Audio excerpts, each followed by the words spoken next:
All right, so we have the distinct honor to have one of my favorite vocalists on the show, a man who certainly needs no introduction. Has the new record out now, the Ides of March. It came out, I believe, last week. We're going to talk about the new record. You can check it out, pick it up on Spotify. It's on Bandcamp. It's on Apple Music. Wherever you want to get music, wherever you listen, highly, highly recommend this new record from Myles Kennedy. Beautiful record, lots of blues influences on it, lots of dare I say, country music influences on it as well. Just a great record. And Myles, it's very interesting to talk to you because I get to interview a lot of people, but I don't get the distinction of interviewing like one of my favorite singers of all time, wow. Which you are a monster talent.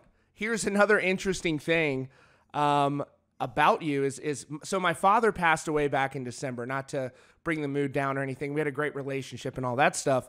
And I actually played Alter Bridge in loving memory at his funeral. And so it's very unique to be able to talk to someone that wrote a song that means so much, not just to me, but to my family as well. So thank you so much for being here today. Well, it's my pleasure, and my condolences. I know that's a heavy loss. So life is fragile. That's right. For sure. Absolutely. So this new record, the Ides of March, when I listen to it, it's different than Alter Bridge. It's different than the stuff that you've done with Slash. It seems like it's very much a heavy dose of your own personal taste into this album. So are you a blues man? Are you a country man? I like both kinds of music, country and Western. But I think that, I've got a pretty eclectic, like I've always been a little bit funny that way. I embrace a lot of different genres, and kind of the joke is I'm schizophrenic. And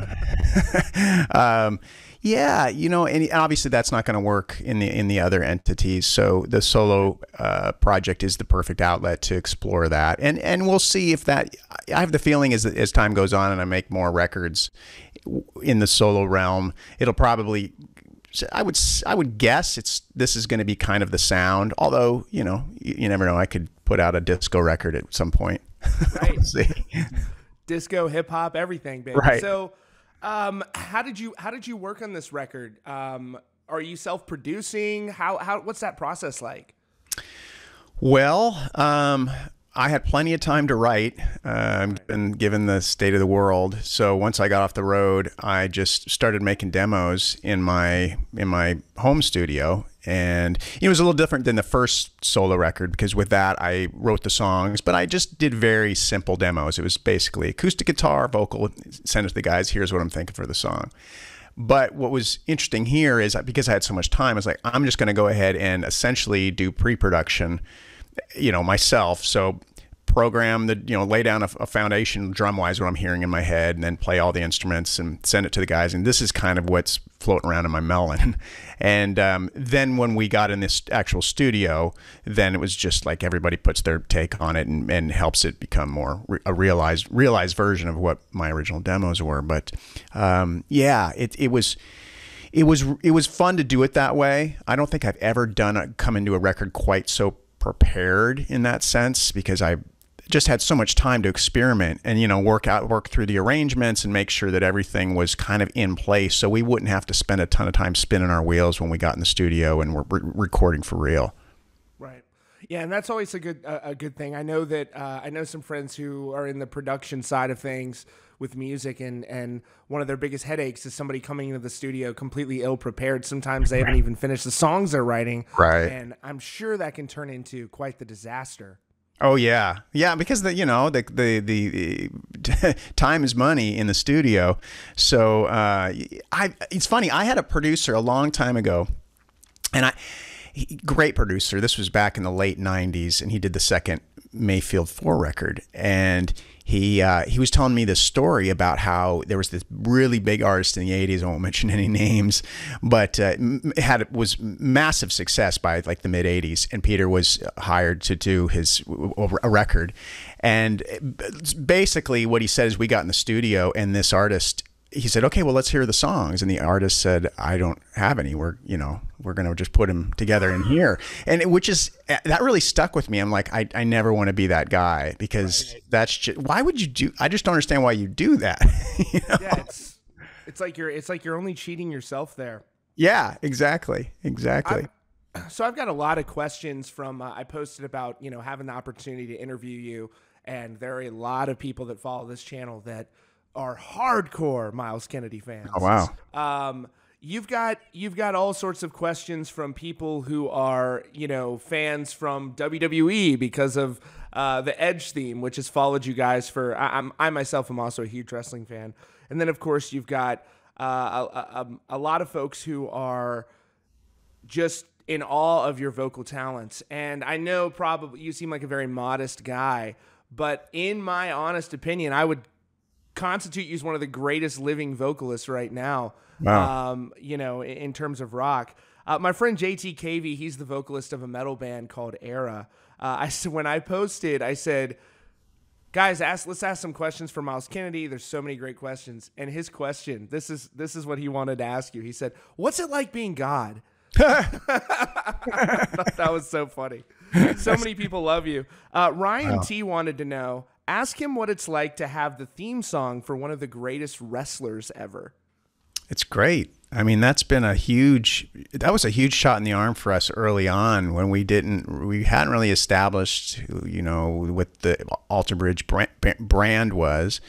And so when that started being used, we noticed a definite uptick in our fan base. And what's interesting is how wrestling is so big around the world. So I would go to certain places and I'd be literally in the middle of nowhere, and someone would come up to me, oh, I saw, I love, Metalingus from wrestling and Edge and all that. And I'm just like, wow, it really highlights just the reach of wrestling and how it's such a worldwide thing. It's cool.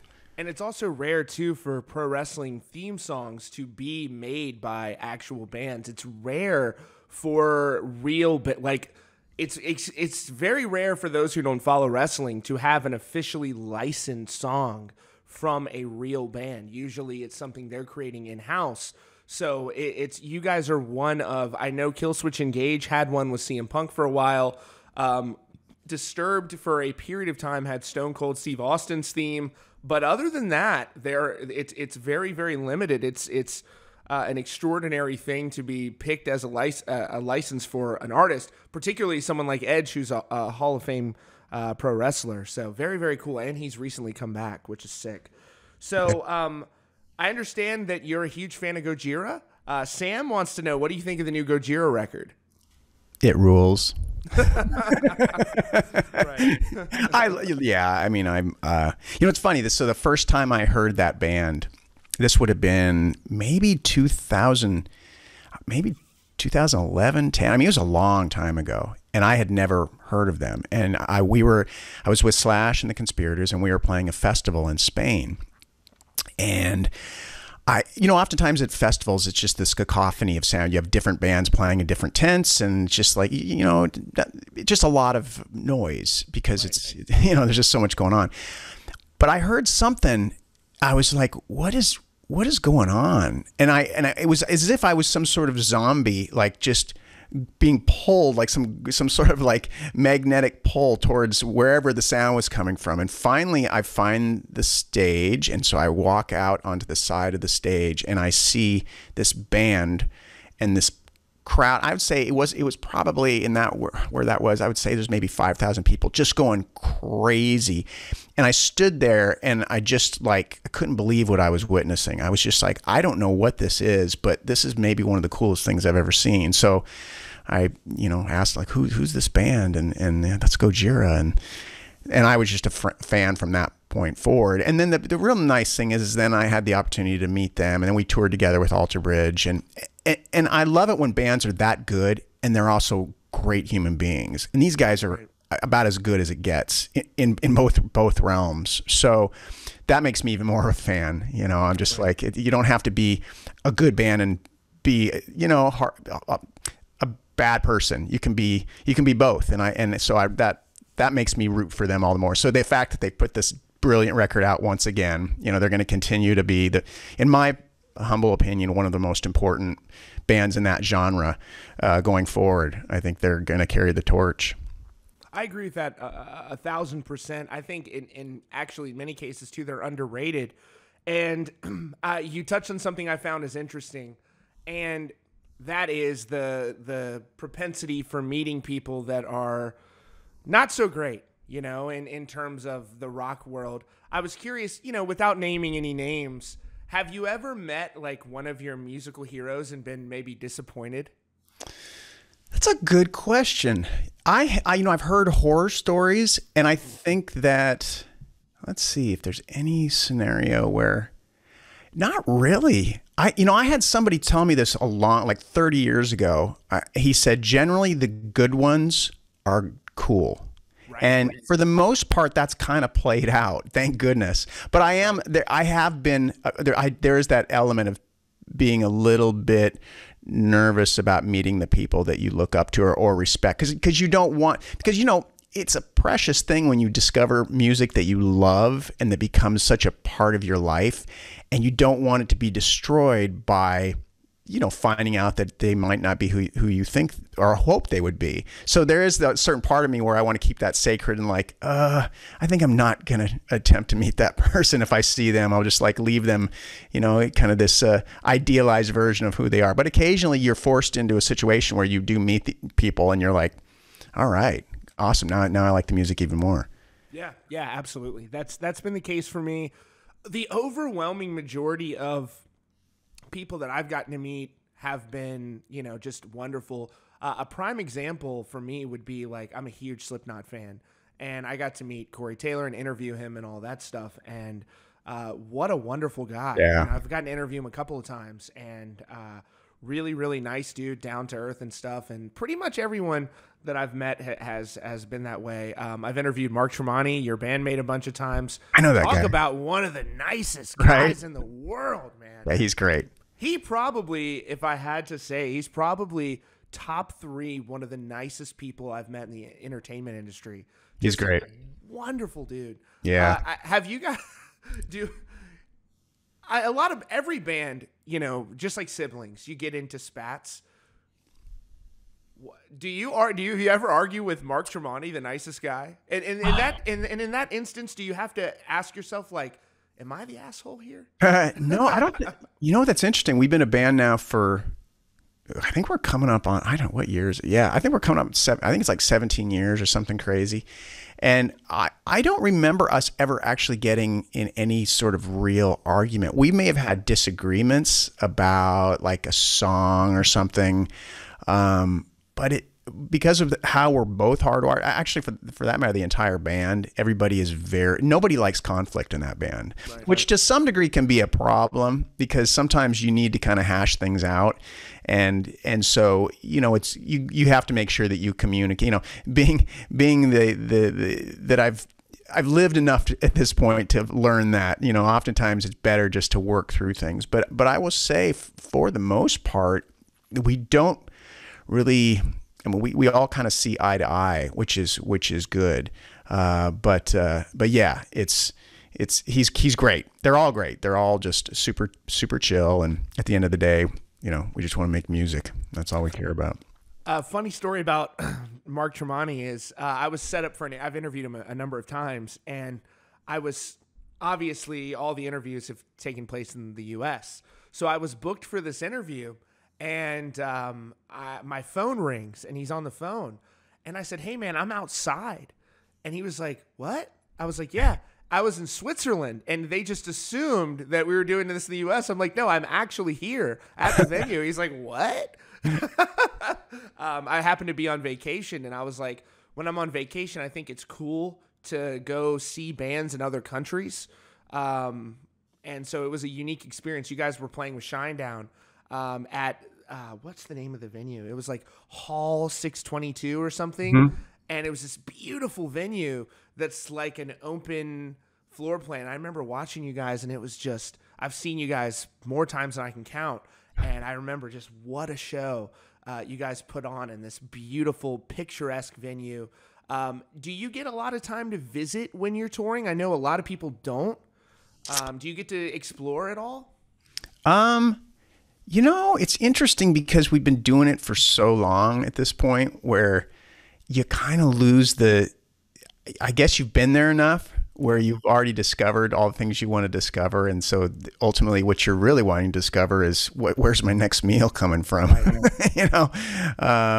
But yeah, you know, I've seen a lot of really cool stuff throughout the years. I love Europe, you know, Europe and the UK, and it's just a really fun place to explore because there's so much history. You know, we're a young country here in America, and so it's a totally different thing. And I also I love like architecture and whatnot, so I like to just walk around. And my wife loves going to museums and loves it, like when we're in, you know, like in Vienna, go to the museum, go to the opera, and so that, you know, still love doing stuff like that. What you know, throughout this whole year, obviously there's been very minimal times for to do pretty much anything, and we're coming out of that now, which is just so wonderful. My question to you is, like, what do you do outside of music things? What are your interests? What do you like to do for fun? What have you done to not go crazy during this last year or so? Well, I'm kind of a funny bird. Like, music is kind of all I really know, and really at the end of the day, the other, you know, really the only thing that I can do. I tried, you know, I've told this story a few times. I tried my hand at photography because I got this fancy camera for these interviews. And I was like, well, I'm also going to learn how to use this thing, right? What are you using? By the way, it looks great. Thank you. I'm using the Sony I'm sorry, the Sony A6400? No, the A7 III. Oh, oh man, what a beautiful camera. Outstanding. Yeah. So I have like the little sister of that, the A6400. You've got great depth of field, and did you set this up yourself? How did you get into that? Yeah. So I kind of forced myself into a situation where I had to learn it, and I'm a little bit of a tech geek, a little bit, but I'm not smart enough to be good at it. So I, you know, it was a lot of trial and error, and I discovered, you know, definitely don't use the autofocus when you're doing this because it'll, you know, go in and out. And I noticed with other interviews as the pandemic was going on, and I'd watch interviews and I'd see, oh, they have the autofocus on and it's bouncing around. So avoid that. But yeah, and then you know, as you know, lighting is a big part of it, right? Learning how to utilize that. And so yeah, that's been fun. I actually did enjoy that, but I did try to do still photography with it, okay? Because it's a great camera. And I thought, because I have this aunt who does nature photography, she'll travel all over the world, and she's amazing. She just won some award, and I think a few years ago, if she'd have won it, she'd have this photograph in the Smithsonian. I mean, she's that good, and so I thought, well, maybe I've got that genetic thing, you know? No, I don't. I'm horrible, you know. So I just kind of gave up, and now the camera just sits here and does what I need it to do. So you're like watching YouTube tutorials, or how are you getting into the computer, like an Elgato Cam Link?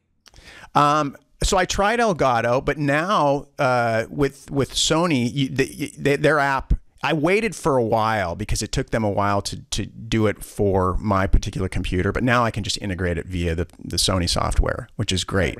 And I experimented with is it OBS? Yep. Yeah, I use that too sometimes to record certain like tutorials or whatever, and that took a little while to figure out all that stuff and the settings. But you know, it's kind of fun, you know. And that's the thing, is you can learn anything on YouTube, right? It's anything, it's all there, which is great. I learned all of this on YouTube. Beautiful. It's so cool to me, you know, and we were talking about this a little bit before we came on, is the idea, there's a lot of bands that just do not care about how their interviews come off. This is probably the finest quality of any interview I've had. Wow. Do you watch YouTube? I mean, obviously you watch YouTube. You just said you did, but yeah. Do you have any favorites that you like to watch? Yeah, I've got a lot. So usually what I do every morning, I get up and I, you know, have my routine. But one of the routines is I get on like the elliptical and I'll watch YouTube videos. So, yeah, there's this, there's so many, I'm interested in like these younger, like financial guys, like they have financial advice. I love like, it's Graham Steffens, I think is his name. And then, Meet Kevin. I like his stuff as well. And I'll watch that most every day. But recently I've gone through this, there's this guy. So I'm not like a super big like watch guy, but I got kind of interested and I was trying to like learn, you know, why watches are a big deal. And so I watched these various things. There's this guy named Archie Luxury and he's got, and I think he's in Australia. I'm addicted. Like I can't stop watching. This guy basically rates people's watch collections and he'll be brutal. And I'll laugh my ass off because he gets so intense and he'll just kind of tell it like it is. And he's very knowledgeable, but he's just a character. And it's like Paul Pluta. He's got two channels. He got Paul Pluta and then Archie Luxury. He's like so they can kind of bounce around, I guess, with the, you know, I don't know why he does that, but those are some of my favorites right there. I went into a watch phase where I very much went down the watch rabbit hole, and I spent a stupid amount of money on some watches, thinking like, oh, you know, I just need to get a watch, and you know, I got this little bracelet and all this stuff, and I went into that, and one of my friends was telling me like, you're like my smelly aunt who like reeks of perfume and has all this jewelry, and then I was like, okay, maybe I need to tone it down a little bit. Let me ask you this: are you following? You know, for me, the news is a big drag. I pay attention to it. You know, I'm very stupid for that stuff. But the news is getting interesting now because we're going into UFOs, baby. Yeah. We're getting into crazy territory, baby. And I don't mean crazy like I'm not diminishing the UFO stuff, but it's fascinating, man. Are you tracking any of the stuff that's going on with the UAP sightings and like the Pentagon? They're like, yeah, we do have things in our airspace going 13,000 miles an hour. That is 1,000 years ahead of our technology. What do you make of all this? Well, it's about time. I mean, as a kid, I was into reading UFO books. Like read it was a Communion, or I think that's what that was called, Whitley Strieber, whatever. And I was really into it. Because we lived out kind of in the near the bottom of a mountain when I first moved from the East Coast, and so I always had this. Where on the East Coast? I was originally from the Boston area. That was where I was born. And then after my father passed away, we ended up after a few years, in Washington State, outside of Spokane. And so we lived in initially in the very beginning, like we lived in a single wide trailer in the middle of the boonies, like on, you know, with the trees. And it was great though. It was like the best thing ever for a kid. And I would always hope that like, man, it would be so cool if a UFO came down and landed above the trees and maybe they'd take me on their spaceship. You know? Oh, hell no. Well, knowing what I know now, what apparently they do, oh, hell no is right. Yeah. So it's interesting to me because rock music has actually played an integral part in the UFO sort of disclosure process, because I was one of them, and I really had to check myself because very early on, Tom DeLonge from Blink-182 is coming out, and he's going, yeah, UFOs. And I'm like, whoa, this dude's crazy. Turns out he was not so crazy, right? Because he was working with a man named Lou Elizondo, who was in charge of the ATIP program. He was the guy for the Pentagon who was researching what these things are, whether they're from another planet or a foreign government or not. So rock music has played a very interesting role in this. I'm actually trying to get Lou Elizondo to come on the show. It looks like that may happen, which would be fantastic. But I think that it is an interesting topic that, you know, 60 Minutes just ran a special on this. And it's fascinating to me to see that the Pentagon is saying, yes, this is happening. They're releasing these videos of stuff that, you know, they're going from the sky into the water. And much of our society, including the media, is just like, what's Kim Kardashian doing? Like, it's almost like people don't want, like, they just don't want to talk about it. And we're like, let's talk about this or that or over here. What's on the award show tonight? Like, dude, the Pentagon is acknowledging these things exist. My question to you would be, what do you think, if it turns out we're being visited from another planet, what do you think that means for our society? Ooh. You ever seen Independence Day? Oh yeah, I watched it the other day. Ever seen War of the Worlds? Yeah. I drank a few too many beers, and I was sitting there just like glued to the TV. Yeah, I don't know. You know, I would. That's a really good question. You know, it's a really, because there's so many theories. Heck, there are theories about how, look, you can really go down the rabbit hole with all this stuff. And, you know, did they have something to do with making us? Is there some, who knows? I don't know. I have no clue. But it's exciting. Look, just when you think the world can't get any crazier, they finally admit to like knowing what. I've personally wondered about for a long time, and now they're being a little more transparent about it. So who knows where all this is going? I don't know. I don't know what their intentions would be. Maybe they just come down and if they did have something to do with, let's say, being part of we're going to develop we're going to do like a experiment and develop these human beings, but we got to go keep an eye on them because we're finding out that they're a bunch of idiots. There are people that are saying too. There's this guy I talked to. His name's Chris, and he is a rock fan, metal fan, and also really educated on this stuff. And it's just interesting that rock music, and a lot of people aren't talking about this, how much rock music, and especially Tom, played a part in this process. I mean, he made his money in music and used a portion of that to fund this research.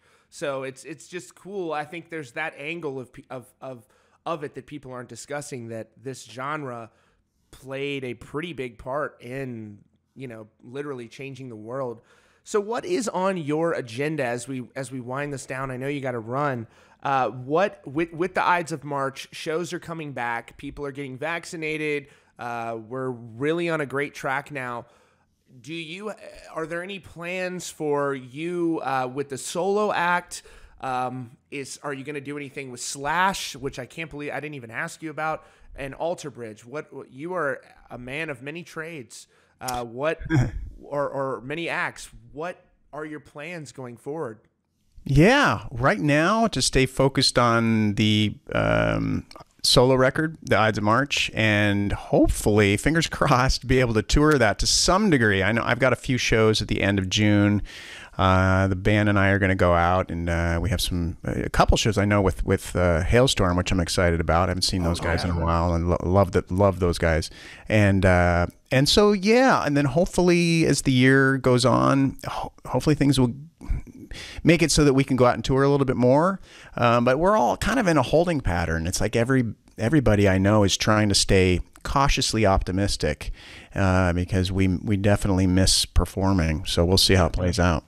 Right. Yeah, I think we're trending in the right direction, and it's looking good. A lot of tours happening. I know Corey has a socially distant tour going on right now, and that looks like it's going well also. Cool. So I'm looking forward to catching you, especially on the solo tour. I think that's so cool. This new record, The Ides of March, is just fantastic. A lot of you were playing the slide on one song too, it sounded like, right? Yeah, played the slide and the lap steel, and I love anything involving the slide guitar. I started kind of getting into that a long time ago through an artist named Bonnie Raitt.